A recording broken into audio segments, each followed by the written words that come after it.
C5 app download ചെയ്യൂ. കാണൂ മുഴുവൻ എപ്പിസോഡുകളും സൗജന്യമായി.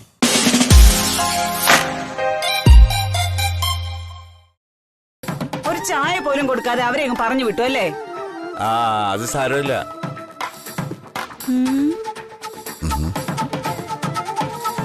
ശ്രീടച്ചന്റെ മുഖത്തൊരു തെളിച്ചില്ലാത്ത. ഒന്നുമില്ല. നീ സാധനങ്ങൾ വാങ്ങാൻ പോയിട്ട് എന്തായി? എല്ലാം കിട്ടിയോ? പൈസ തഴഞ്ഞോ? അത്യാവശ്യം വേണ്ട സാധനങ്ങളൊക്കെ വാങ്ങിച്ചു. പച്ചക്കറിക്കൊക്കെ തീ പിടിച്ച വിലയാ. അച്ഛനൊരു വിശേഷം കേക്കണ്ടേ? ഞാൻ പോണ വഴിക്ക് അമ്പലത്തിൽ വെച്ച് മോളെ കണ്ടു. മോള് കല്യാണം കഴിഞ്ഞിട്ടേ ആദ്യമായിട്ട് ഓഫീസിൽ പോകുന്ന ദിവസം ഇന്ന്.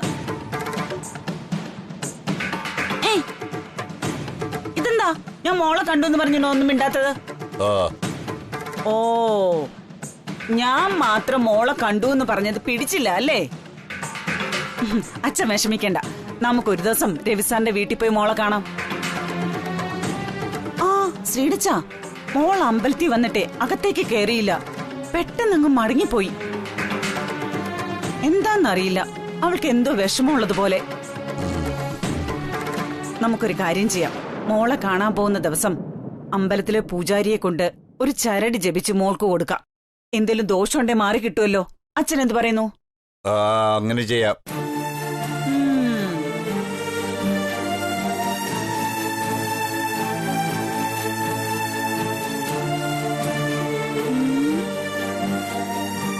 ശ്രീടച്ഛന് എന്തു പറ്റി? ഞാൻ പോയപ്പോ കുഴപ്പമൊന്നും ഉണ്ടായിരുന്നില്ലല്ലോ. ഇനി നേരത്തെ വന്നവരുമായിട്ട് വല്ല കുഴപ്പമുണ്ടാക്കിയോ? ഓ, ഇനി അത് ചോദിച്ച എന്റെ നേരെ ചാടി കടിക്കാൻ വരും. എന്തായാലും ആ ഇരുപത്ര പന്തിയല്ല, എന്തോ സംഭവിച്ചിട്ടുണ്ട്.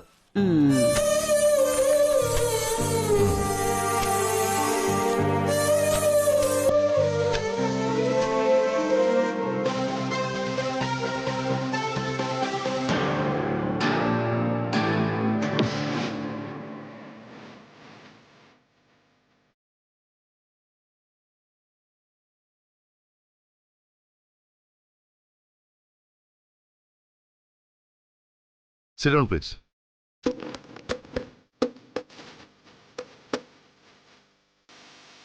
വളരെ പ്രധാനപ്പെട്ട 2 തീരുമാനങ്ങൾ നിങ്ങളെ എല്ലാവരെയും അറിയിക്കാനാണ് ഈ കോൺഫറൻസ്. 1, രാജനന്ദിനി ഫുഡ് കോർപ്പറേഷന്റെ ചുമതലകളേറ്റ് ഇന്നു മുതൽ ഓഫീസിൽ സജീവമാകാൻ പോകുന്നത് എന്റെ പ്രിയപ്പെട്ട അനിയത്തിക്കുട്ടി രേഖയാണ്. അനിയത്തിക്കുട്ടിക്ക് എന്റെ എല്ലാവിധ ആശംസകളും.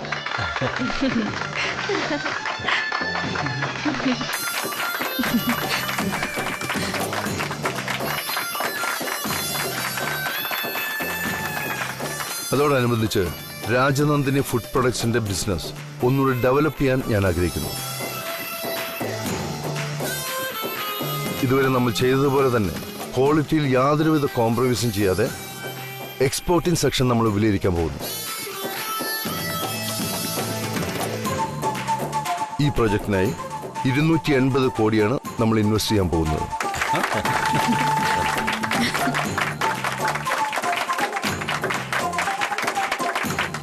Congratulations Raghu. Thank you Raghu. ഇനി രണ്ടാമത്തെ കാര്യം, വർമ്മൻ ഗ്രൂപ്പ് ഓഫ് കമ്പനീസിന്റെ തുടക്കകാലം മുതൽ ഇപ്പോൾ വരെ ഏറ്റവും നല്ല അഭിപ്രായവും ലാഭവും നമ്മുടെ കമ്പനിക്ക് ലഭിച്ചിട്ടുള്ളത് രാജനന്ദിനി സാരീസിൽ നിന്നാണ്. ഇതുവരെ രാജനന്ദിനി സാരീസിന് മാത്രമായി ഒരു എക്സ്ക്ലൂസീവ് റീറ്റെയിൽ ഷോറൂം നമുക്കില്ല. രാജനന്ദിനി സാരീസിന്റെ ഹോൾസെയിൽ ഡിസ്ട്രിബ്യൂഷൻ നിലനിർത്തിക്കൊണ്ട് തന്നെ ഒരു എക്സ്ക്ലൂസീവ് റീറ്റെയിൽ ഷോറൂം നമ്മൾ തുടങ്ങാൻ പോകുന്നു എന്ന സന്തോഷ വാർത്ത നിങ്ങളെല്ലാവരും ഞാൻ അറിയിക്കുകയാണ്.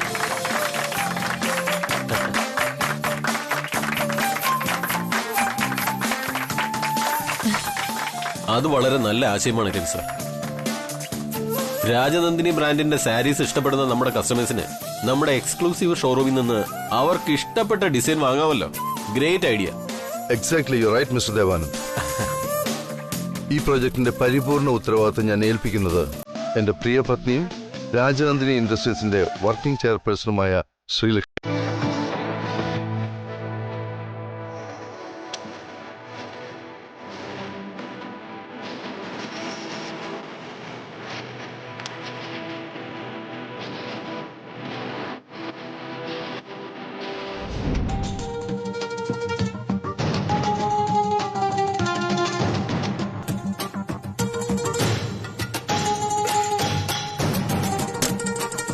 മാഡം അന്വേഷിച്ചെന്ന് പറഞ്ഞു.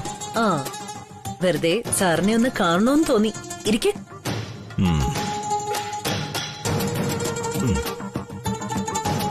എന്താ സാന്ദ്ര മാഡം, വലിയ സന്തോഷത്തിലാണല്ലോ. എങ്ങനെ സന്തോഷിക്കാതിരിക്കും രാജാറാം സർ? നമ്മളെയൊക്കെ ഞെട്ടിച്ച പബ്ലിക്കിന്റെ ഇടയിൽ തന്നെ വളരെ ചർച്ച ചെയ്യപ്പെട്ട പ്രമാദമായ ഒരു പ്രണയവും തുടർന്നുള്ള വിവാഹവും അവസാനം ഒരു ദുരന്ത കഥയാവുന്ന ലക്ഷണമാണല്ലോ. ആരുടെ കാര്യമാണ് മാഡം ഉദ്ദേശിക്കുന്നത്? ഒന്ന് വ്യക്തമായി പറഞ്ഞാൽ ഉപകാരമായിരുന്നു. അയ്യോ പാപം, ഒന്നും അറിയാത്തൊരു കൊച്ചുകുട്ടി. എങ്കി രാജാറാം സാറിന് മനസ്സിലാവുന്ന ഭാഷയില് നല്ല വ്യക്തമായിട്ട് പറഞ്ഞു തരാം. നമ്മുടെ രവി സാറ് കാത്തിരുന്ന് വയസ്സാം കാലത്തൊരു കല്യാണം കഴിച്ചത് കിളി പോയ ഒരു സാധനത്തിനെയാണെന്ന്. നമ്മുടെ ബോസിന്റെ ഭാര്യ ഒരു ഭ്രാന്തിയാണോന്ന് ആളുകളൊക്കെ നമ്മളോട് ചോദിച്ചാ നമുക്കല്ലേ അതിന്റെ നാണക്കേട്? സാന്ദ്ര മാഡം, ആവശ്യമില്ലാതെ എന്തെങ്കിലും വിളിച്ചു പറയരുത്. ആവശ്യമില്ലാത്തതോ? രാവിലെ അവിടെ പറഞ്ഞത് സാറും കേട്ടതല്ലേ. അവളെ കൊണ്ടുപോയി ഏതെങ്കിലും സൈക്യാട്രിസ്റ്റിനെ കാണിക്കണം. സൈക്കാട്രിസ്റ്റിനെ കാണിക്കണമെന്ന് പറഞ്ഞാൽ അതിന്റെ അർത്ഥം മാഡം പറയണമെന്നില്ല. പിന്നെ കുറച്ചധികം നോർമൽ ആയതുകൊണ്ടാണോ ഡോക്ടറിനെ കാണിക്കാൻ കൊണ്ടുപോകുന്നത്? സാറിന്റെ അവസ്ഥ എനിക്ക് മനസ്സിലാവും. ആകെയുള്ളൊരു ഫ്രണ്ടിന്റെ 1ഉം 2ഉം കല്യാണം പാളിപ്പോയി. ഒന്ന് ഭൂമിന്നേ പോയി, മറ്റൊന്നിനും മുഴുവട്ടും. Sandra madam, mind your words. ഇപ്പോഴും മാഡത്തിന്റെ മനസ്സിൽ ദുഷ്ചിന്തകളുണ്ട്. അതിന്റെ വിഭ്രാന്തിയില മാഡത്തിന് ഇങ്ങനെയൊക്കെ പറയാൻ സാധിക്കുന്നത്. ഇത് വിഭ്രാന്തിയൊന്നും അല്ല Rajaram sir. I am perfectly all right. പിന്നെ എനിക്ക് നല്ല വിഷമമുണ്ട്. പക്ഷെ അത് ദുഷ്ചിന്തകളൊന്നുമല്ല. വിഷമമുണ്ടെന്ന് വെച്ച് എന്തും വിളിച്ചു പറയുന്നവളല്ല ഈ സാൻഡ്ര. ഞാൻ വീണ്ടും തീർത്തു പറയുന്നു, ശ്രീലക്ഷ്മി നോർമൽ അല്ല. അത് മാഡത്തിന്റെ വെറും തോന്നല. ശ്രീലക്ഷ്മി മാഡത്തിന് ഒരു കുഴപ്പവുമില്ല. രാജാറാം സർ, കണ്ണട ചിരിട്ടാക്കല്ലേ. സാറിന് ഈ കാര്യം അറിയാവുന്ന എനിക്കറിയാം. ഞാൻ നേരത്തെ പറഞ്ഞ പോലെ കമ്പനി ചെയർമാനും തന്റെ ആത്മാർത്ഥ സുഹൃത്തുമായ ഒരാളിന്റെ സഹധർമ്മിണിക്ക് തലയ്ക്ക് സുഖമില്ലെന്നുള്ളത് അംഗീകരിക്കാൻ സാറിന് കഴിയില്ലല്ലോ അല്ലേ? പെട്ടെന്ന് വീട്ടിൽ നിന്ന് മാറി അച്ഛനെയും അമ്മയൊക്കെ പിരിഞ്ഞിരിക്കേണ്ടി വന്നപ്പോ ഉണ്ടായ ഒരു മനോവിഷമം മാത്രമാ ശ്രീലക്ഷ്മി മാഡത്തിന്. ശ്രീലക്ഷ്മി മാഡത്തിന്റെ മനസ്സിന് വേറെ ഒരു കുഴപ്പമില്ല. പക്ഷേ ഇവിടെ മറ്റു ചിലരുടെ മനസ്സിൽ നിറയെ വിഷമാ. കാളകൂട വിഷം. അവരോടിതൊന്നും പറഞ്ഞിട്ട് ഒരു കാര്യവുമില്ല.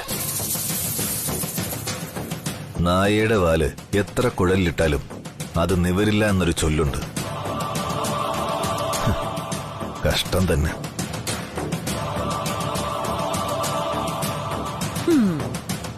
കൂട്ടുകാരന്റെ ഭാര്യയെ പറ്റി പറഞ്ഞപ്പോ നൊന്തു. ഓ, കൂട്ടുകാരന്റെ ഭാര്യ മാത്രമല്ലല്ലോ, ഇപ്പൊ അനന്തരവളും കൂടിയല്ലേ.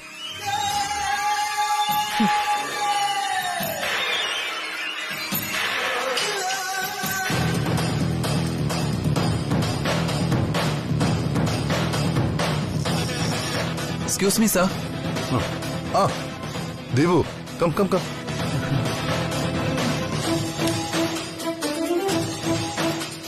എന്താ ദീപു? സർ, സാറിനെ ഒന്ന് കാണണമെന്ന് പറഞ്ഞ അച്ഛൻ ഒരേ വാശി. വയ്യാതിരിക്കുന്നത് കൊണ്ട് ഞാൻ ഓരോരോ കാരണങ്ങൾ പറഞ്ഞ് ഒഴിവാക്കിക്കൊണ്ടിരുന്നു.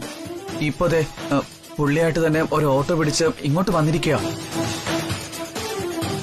റിസപ്ഷനിൽ ഇരുത്തിട്ടാ ഞാൻ ഇങ്ങോട്ട് വന്നേ. സാറിനെ കണ്ടേ പോകുന്നുള്ളൂ എന്ന് പറയുന്നു. ഞാൻ എത്ര പറഞ്ഞിട്ട് കേൾക്കുന്നില്ല. കാര്യം എന്താണെന്ന് ചോദിച്ചിട്ട് പറയുന്നുമില്ല. സാറൊന്ന് ഫ്രീ ആണെങ്കിൽ. Of course. ദീപു പോയി അച്ഛനെ കൂട്ടിക്കൊണ്ടുവരും. ശരി അമ്മ.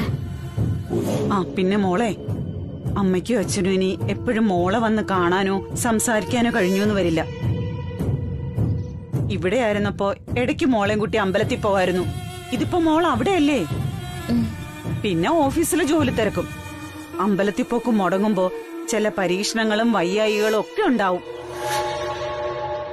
കഴിഞ്ഞ അഷ്ടമിക്ക് സംഭവിച്ച പോലെ ചിലപ്പോ ഇനി എന്തെങ്കിലും സംഭവിച്ചാ ഞങ്ങൾക്ക് ഓടി വരാൻ പറ്റിയെന്ന് വരില്ല. അതുകൊണ്ട് അമ്മ അമ്പലത്തിൽ നിന്ന് ഒരു ഏലസ് കൂടി പൂജിച്ച് വാങ്ങിച്ചിട്ടുണ്ട്.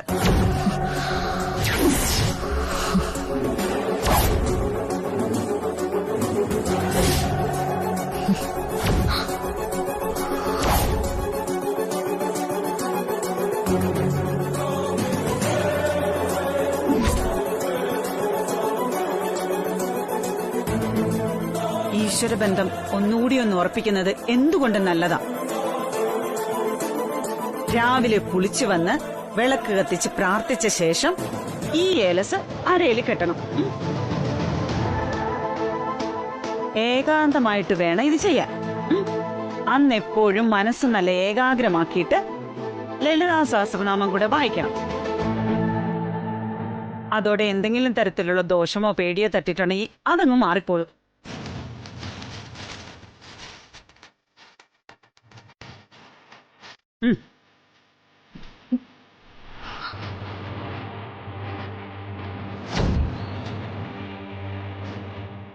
പിടിക്കണേ അങ്ങോട്ട്.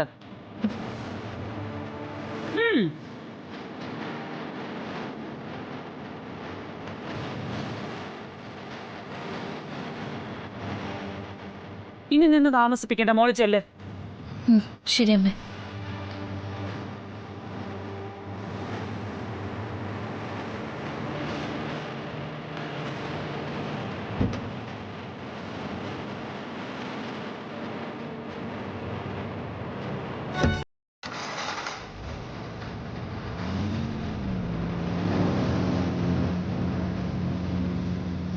എന്റെ കരുക്കുത്തിയമ്മേ, കാത്തോളണേ.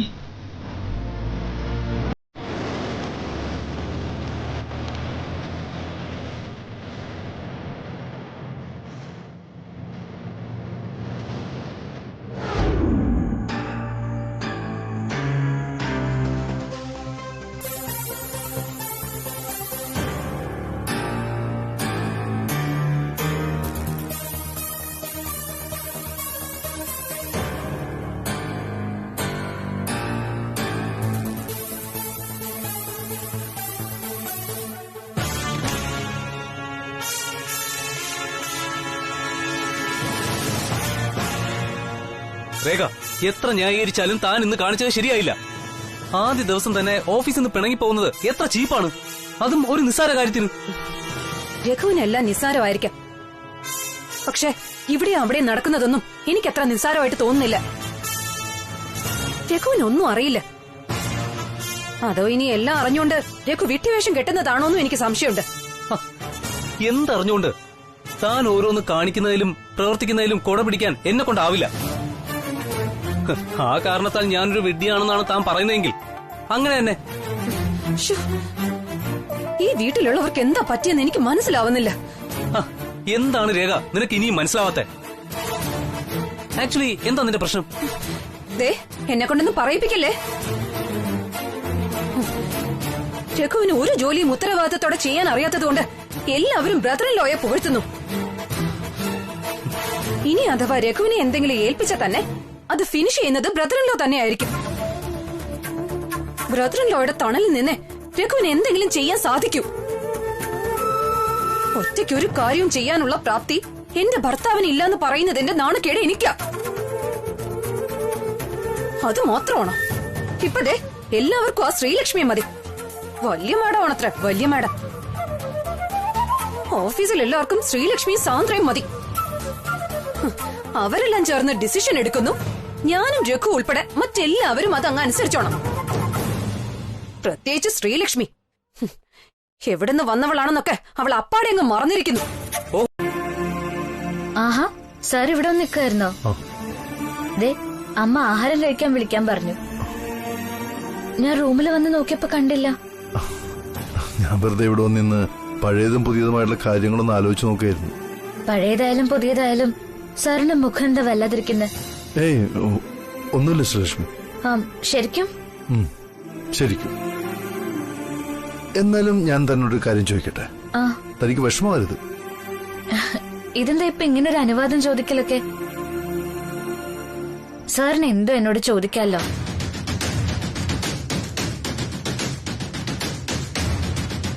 ഞാൻ ശ്രീലക്ഷ്മിയെ രാജനന്ദിനിയായി കണ്ടിഷ്ടപ്പെടുന്നതിനോട് തന്റെ അഭിപ്രായം എന്താ?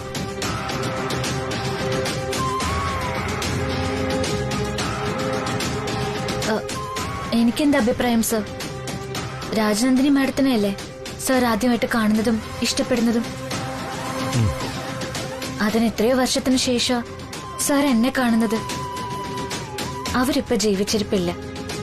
അപ്പോ എനിക്കതിൽ മറ്റൊരു അഭിപ്രായം തോന്നേണ്ട കാര്യമില്ല. ഇപ്പൊ സാറിന്റെ ജീവിതത്തിൽ ഞാൻ മാത്രമേ ഉള്ളൂ എന്ന് എനിക്കറിയാം. എന്റെ ജീവിത അവസാനം വരെ അങ്ങനെ തന്നെ ആയിരിക്കുമെന്ന് എനിക്ക് വിശ്വാസമുണ്ട്.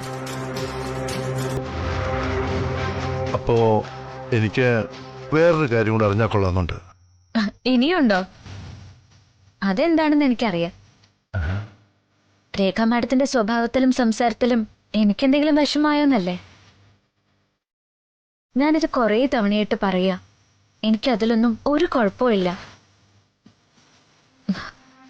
ആരെന്ത് പറഞ്ഞാലും സാർ എന്നോടൊപ്പം ഇല്ലേ? സാർ തരുന്ന സ്നേഹ എന്റെ സുരക്ഷ.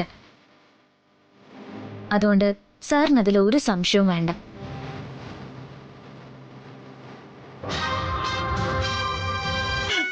എന്നാലും ശ്രീടച്ച, നമ്മുടെ മോള് കളിച്ചു വളർന്ന ഈ വീട് ഇനി വേറൊരാടെയാന്ന് ആലോചിക്കുമ്പോ ആ മോൾക്ക് വേണ്ടി തന്നെയല്ലേ സരോജം ഞാനിത് ചെയ്തത്.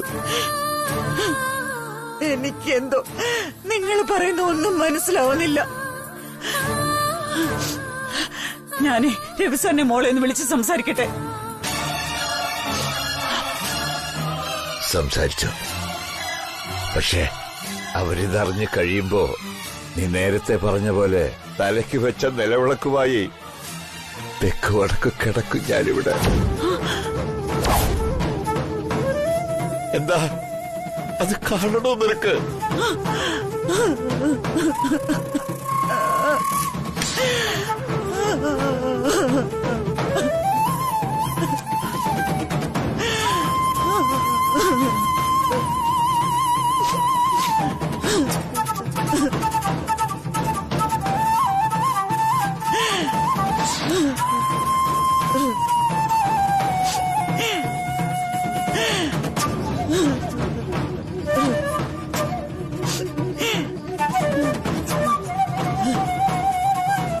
നമ്മളിങ്ങനെ ചെയ്തുവെന്ന് തൽക്കാലം മോളും രവി സാറും അറിയണ്ട.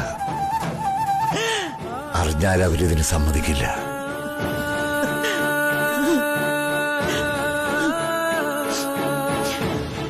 അപ്പോ നമ്മൾ ഇനി എങ്ങോട്ട് പോകും? ആദ്യം നമ്മളിവിടെ നിന്ന് ഇറങ്ങണം.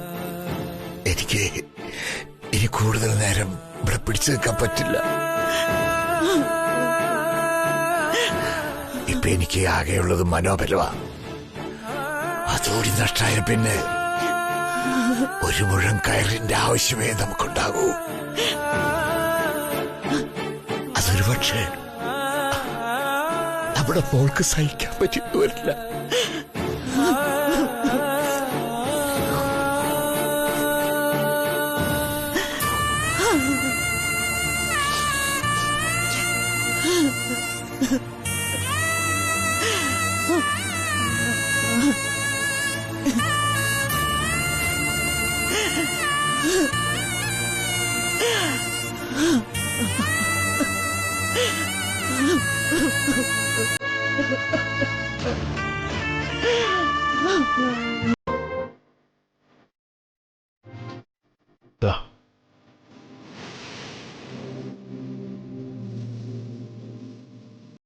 തോന്നൂ ശ്രീലക്ഷ്മി,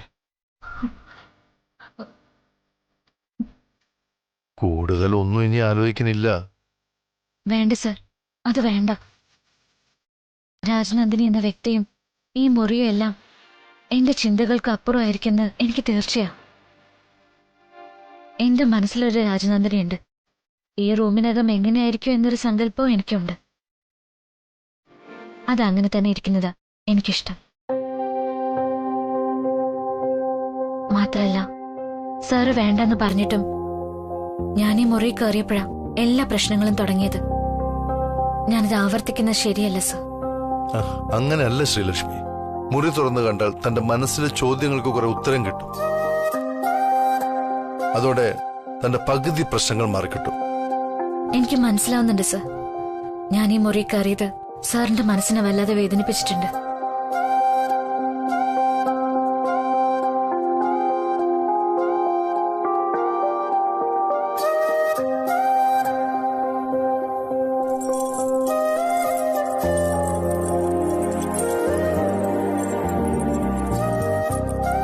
ഈ മുറിയെക്കുറിച്ചോ രാജനന്ദിനെക്കുറിച്ചോ ഞാനിനി ചിന്തിക്കുക പോലുമില്ല.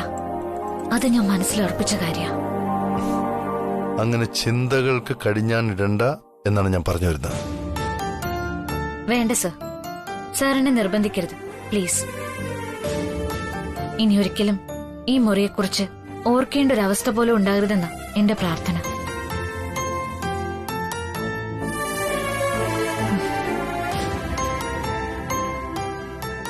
സർ വരൂ.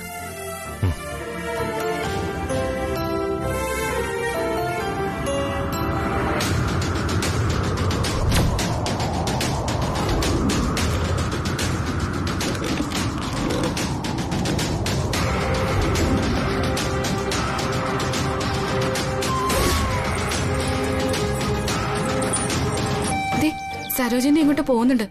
വാ, നമുക്ക് ചോദിച്ചിട്ട് വരാം. വാ. ചേച്ചി എങ്ങോട്ട് പോവുകയാണെന്ന് തോന്നുന്നു. ഇതെന്താ ബാഗൊക്കെ ആയിട്ട്?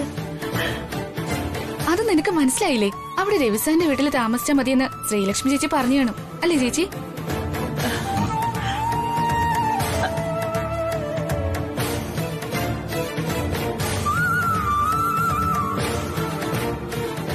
എന്നാലും നമ്മളോടൊക്കെ ഒന്ന് പറയാമായിരുന്നു സരോജമ്മേ.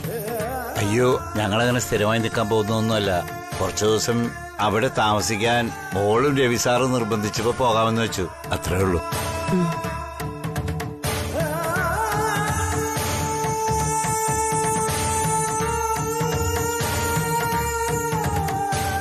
അത് തന്നെയാണ് ഉചിതമായ തീരുമാനം. നിങ്ങൾക്കുള്ളത് ഒരേ ഒരു മോളല്ലേ? ദൈവത്തിനെ പോലെ ഒരു മരുമകനെയാണ് നിങ്ങൾക്ക് കിട്ടിയിരിക്കുന്നത്. സുദർശനും സരോജവും ഭാഗ്യം ചെയ്തവരാണ്. നമുക്കാർക്കും സ്വപ്നം കാണാനാവാത്ത ഭാഗ്യമല്ലേ നിങ്ങൾക്ക് കിട്ടിയിരിക്കുന്നത്. പോയി നിങ്ങൾ മോളുടെ കൂടെ സന്തോഷമായിട്ട് താമസിക്കുക. എല്ലാം ദൈവത്തിന്റെ അനുഗ്രഹം. അതെ, നിങ്ങൾ രണ്ടാളെയും സ്വന്തം അച്ഛനായും അമ്മയായും കണ്ട് സ്നേഹിക്കുന്ന ഒരു മരുമകനെ കിട്ടിയത് ഭാഗ്യം തന്നെയാണ്. സുദർശൻ ചേട്ടൻ സന്തോഷമായിട്ട് പോയിട്ട് വാ. ഇടയ്ക്കൊക്കെ ഞങ്ങൾ ഇങ്ങോട്ട് കാണാൻ വരണേ. അത്രയും വലിയ വീട്ടിൽ ചെന്ന് താമസിച്ച പിന്നെ കോളനിയിലെ വീട്ടിലേക്ക് വരാൻ തോന്നില്ല, അല്ലേ മുതച്ചേട്ടാ? അതെ അതെ, സുദർശനും സരോജത്തിനും അധിക നാൾ അവിടെ നിൽക്കാൻ പറ്റില്ല. വേഗം ഇങ്ങ് തിരിച്ചു വരും. നോക്കിക്കോ, ഇതല്ലേ അവരുടെ ലോകം.